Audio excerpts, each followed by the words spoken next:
Cara, quando você olha pro cérebro, tudo faz sentido, porque qual que é o período em que mais desabrocha os transtornos psiquiátricos, tirando os do neurodesenvolvimento? 17 a 23 anos. É o período que mais tem o pico de diagnóstico e de manifestação do sintoma. É nesse, por favor, me escutem agora o que eu tenho que dizer aqui, que é um apelo que eu faço. Pais, mães, tios, avós, quanto mais cedo você tratar a pessoa que vive com você, que manifesta sintomas de depressão, bipolaridade, esquizofrenia, o que for, maior é a chance da remissão dos sintomas. Por quê? Porque o cérebro é plástico. Quanto mais doente você fica, melhor ele fica em ficar doente.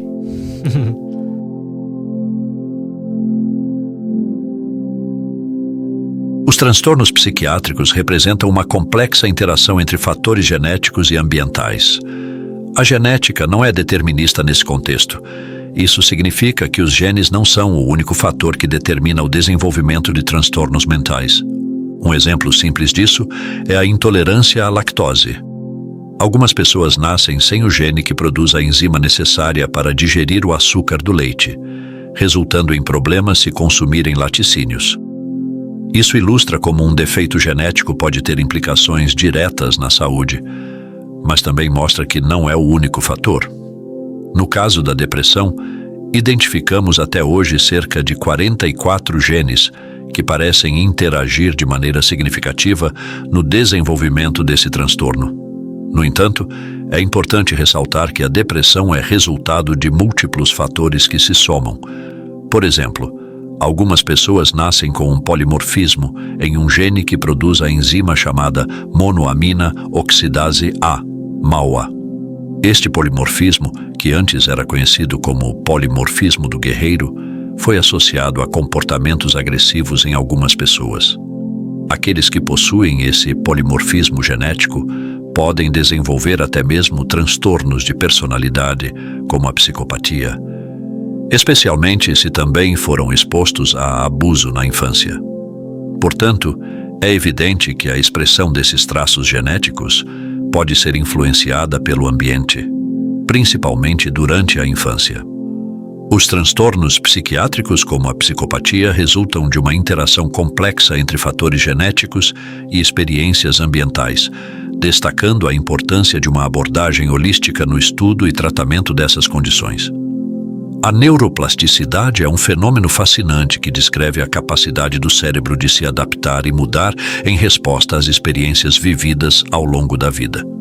Essencialmente, o cérebro responde ao que é submetido, e essa capacidade de mudança é especialmente alta em períodos mais jovens, geralmente até os 25 anos. Não há um limite exato aos 25 anos, como algumas pessoas imaginam, mas é sabido que a capacidade de induzir neuroplasticidade diminui na idade adulta. É interessante observar que o período entre os 17 e 23 anos é um momento de maior incidência e diagnóstico de transtornos psiquiátricos, excluindo os relacionados ao neurodesenvolvimento. Isso se deve, em parte, à intensa atividade de remodelação cerebral que ocorre durante essa fase. Aqui está o ponto crucial. Intervenções precoces são fundamentais. Pais, mães, tios e avós.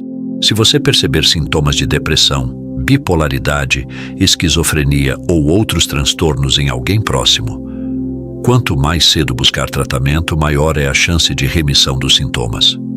Isso acontece porque o cérebro é plástico. Ele pode se adaptar e mudar. No entanto, quanto mais tempo um indivíduo permanece doente, seja com depressão, ansiedade ou outro transtorno, mais difícil pode ser reverter as alterações cerebrais associadas a essas condições.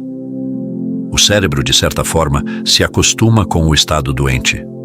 Por isso, quando alguém enfrenta um transtorno por um longo período, a eficácia dos tratamentos como medicamentos pode ser reduzida. Portanto, compreender a neuroplasticidade nos ajuda a perceber a importância de intervenções precoces e tratamento eficaz. O cérebro é mais maleável em idades mais jovens, o que destaca a necessidade de abordar problemas de saúde mental o mais cedo possível para otimizar as chances de recuperação e bem-estar a longo prazo. Após os 25 anos, o cérebro, em média, atinge um estágio de maior estabilidade e consolidação. Isso significa que a capacidade de mudança ou neuroplasticidade cerebral pode ser mais desafiadora de induzir comparada aos períodos mais jovens. No entanto, há estratégias que podem promover essa plasticidade, especialmente relacionadas ao foco e à aprendizagem. Um exemplo interessante é o estudo com macacos, onde comparou-se a capacidade de aprendizagem auditiva entre jovens e adultos. Os macacos jovens, ao aprenderem a discriminar sons diferentes com recompensas, não precisam necessariamente de um foco intenso para induzir mudanças na área auditiva do cérebro. Por outro lado, os macacos adultos precisam concentrar-se significativamente para discriminar esses sons e, ao fazê-lo com sucesso, induzem uma resposta neuroplástica mais ativa em seus cérebros. Isso reflete o conceito de que, após os 25 anos, a neuroplasticidade pode ser facilitada por meio de um foco intenso, semelhante ao que se requer ao aprender uma nova língua.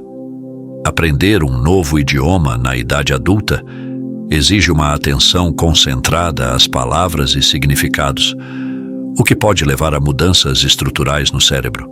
Essas mudanças são mediadas pela liberação de neurotransmissores, como a acetilcolina, que desempenha um papel importante na formação de memórias e aprendizagem. Além disso, é crucial destacar que essas mudanças estruturais são especialmente facilitadas durante o sono. Durante o sono adequado, ocorre a liberação ideal de neurotransmissores que sustentam a plasticidade cerebral. Portanto, quando lidamos com pacientes com transtornos psiquiátricos, é essencial considerar a regulação adequada do sono como parte integrante do tratamento, visando otimizar as condições para a neuroplasticidade e recuperação. Obrigado por assistir.